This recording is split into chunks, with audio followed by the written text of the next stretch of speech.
back for more then, Commander? In this particular lesson, we'll be going over some of the more advanced play mechanics that will separate the men from the boys. From earlier lessons, you should be aware of the Allied spy and some of his capabilities by now. Spies can disguise themselves as enemy units. Only scout units, the Allied attack dog, Soviet war bear, and Imperial burst drone can detect disguised enemy units.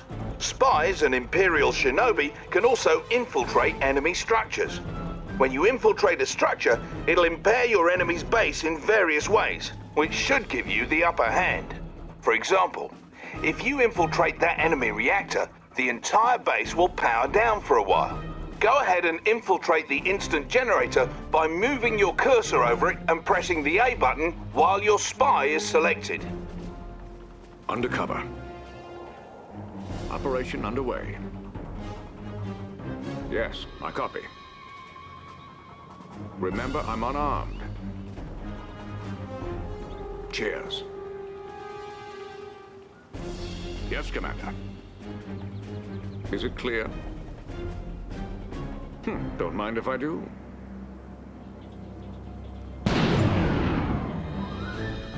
Excellent, Commander. By infiltrating their generator, you've brought down their entire base's power, which in turn powered down their base defenses. That will certainly make it easier to destroy their base, stupid robots.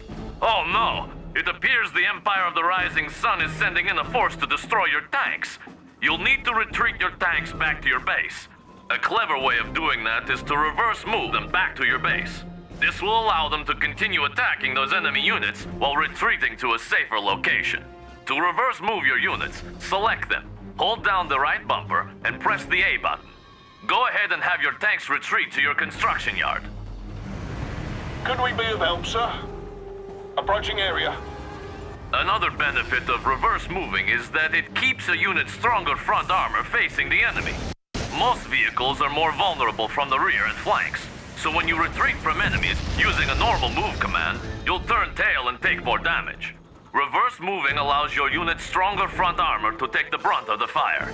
Good job, sir. Your units made it back and were able to whittle down those enemy tanks health enough for your base defenses to finish them off.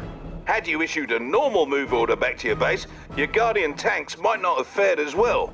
Incidentally, should the enemy catch you off guard with an attack, listen for audio cues from your intel officer and visual cues on radar to tip you off. To jump to the most recent radar event, just hit the back button. Enemy Or to get back to your main base, click the left stick button.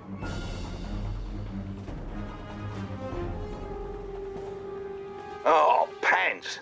It looks like the Empire is sending another attack wave, but this time they've come at us with infantry. Your base defenses are strong against infantry, but with that many of the blighters, I don't think it's going to be enough. So, a good way to dispatch large quantities of infantry is to crush them with vehicles. Not all vehicles can crush infantry, so it's good to familiarize yourself with the ones that can.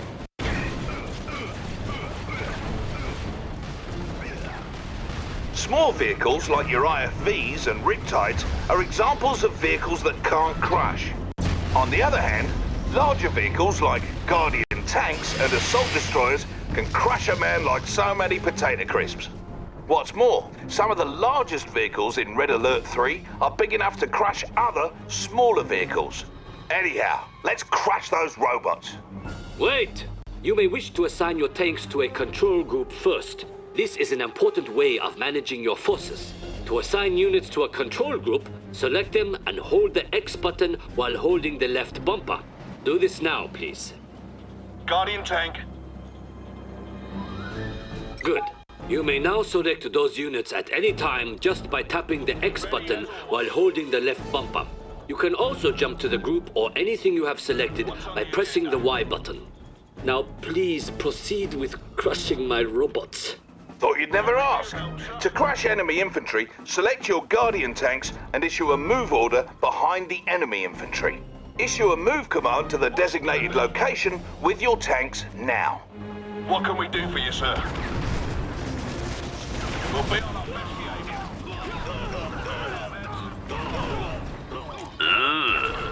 Seeing as how that Rising Sun base seems intent on taking us down, Let's go over some ways to get your units to protect your base without being drawn out by the enemy. All of your units can be set to different stances, which affect their behavior.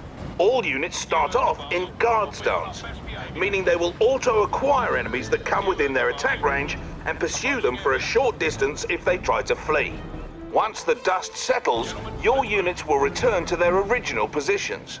We need to have some of our units on defense for our base, but not pursue our enemies. To do this, we need to put them into hold ground stance. First, select one or more of your tanks. Now open the command menu and take a look at all the available stance options. Select the hold ground button to change your unit's stance. Simple as that, you've just changed your unit's stance. Keep in mind that no matter what stance your units are in, any orders you issue will always be followed. Stances will only affect how units behave when not under your direct control. Now, take 3 Guardian tanks, not counting our field instructor, and move one to each of the designated locations and put them into a hold ground stance. What's it gonna be? Of course, sir. What can we do for you, sir? We're on it, sir. Guardian tank good to go. You heard the boss. Guardian Perfect. tank at your What say service. we also set up some base defenses? Each faction has a couple of its own base defenses. The Allies have multi-gunner turrets, for example. Open the command menu, navigate to your support structures queue, and build a multi-gunner turret. Then place it near your tanks.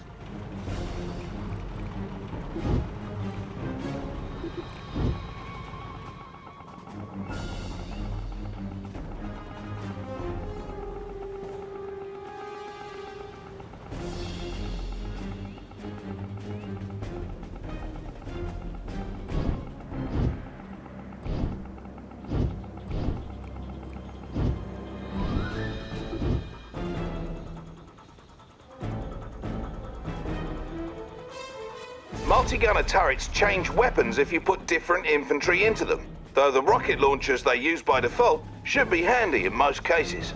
You can also build walls from your support structures queue. To do so, build and place one wall segment, then build and place another along the same row as the first. You'll see the build grid show green to indicate where you can form a solid wall. Careful though, each wall segment costs you, so longer walls are more expensive. Walls are useful for blocking smaller forces like those pesky engineers, always trying to steal your structures. Go on and try building a solid wall at the front of your base.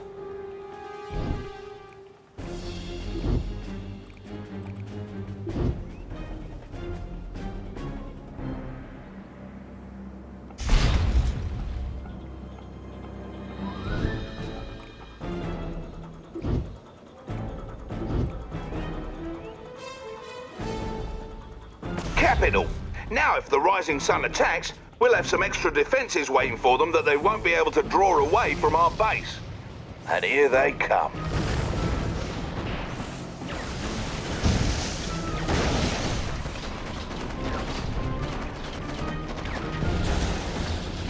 As you can see, they've decided to retreat back to base, but your Guardian tanks stood their ground and didn't continue after them. Had your Guardian tanks followed them back, they most likely would have been destroyed by the Empire's own base defenses. Yes, the Empire's base defenses are quite impressive. You may need to use combined arms to defeat them. In fact, if you depend overmuch on just 1 or 2 types of units, you are bound to fail. Thankfully, it is easy to manage multiple types of units at once. Try selecting all your combat forces on the battlefield by double-tapping the X button. Guardian tank. Good. Notice that when you open the command menu, you have multiple unit types selected. If you wish to reduce your selection to just 1 unit type, highlight it in the command menu and press and hold the A button. If you wish to reduce your selection to just 1 unit type, highlight it in the command menu and tap the A button. You may navigate to different unit types in the command menu to use their special abilities or change their stances. Or, without opening the command menu, simply hold the right bumper while tapping up or down on the D-pad to cycle between unit types. Switching unit types in this fashion makes it easier to use your mixed group special abilities without deselecting the group. We should also briefly touch on waypoint mode for its useful. Waypoint mode lets you queue up move or attack orders. To use waypoint mode, hold the left bumper while issuing move or attack orders as normal with units selected. Your units will complete the orders in sequence. What's on the agenda? What can we do for you, sir? Gentlemen, let's move.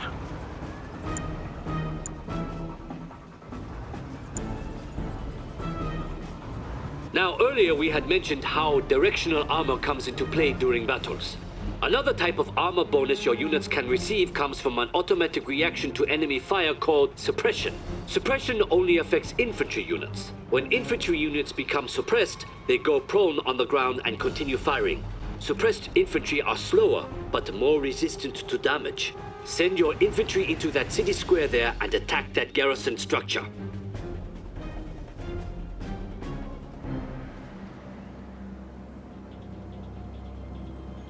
What's up?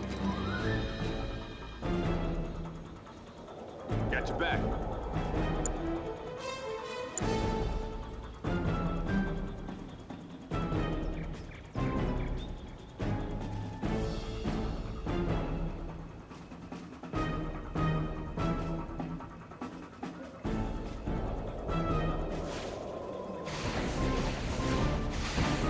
Banzai!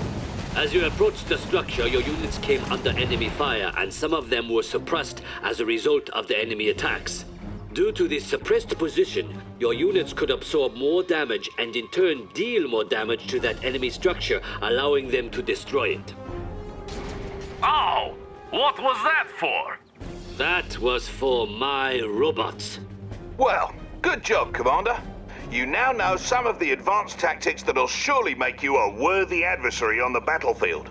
And would you believe it? There are still more advanced tactics and commands for you to learn. Just dig into the options screen for a complete command list. But do that on your own time. This lesson's over, and there's only one more left. We're heading over to it now.